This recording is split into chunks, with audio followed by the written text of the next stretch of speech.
The rich people are unhappy. They want more and more money, power, cars, house, women, and so on. The poor people are unhappy. They want money and happiness. The beggars are unhappy. They want money. They want to be rich men. Everybody are unhappy. They all say we are all unhappy.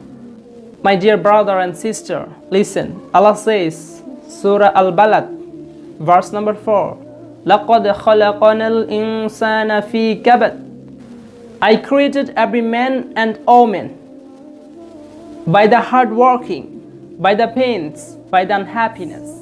My dear brother and sister, why you want happiness? Why you want more and more money? You should remember that Allah created us through suffering. So we should say all position, all situation, Alhamdulillah.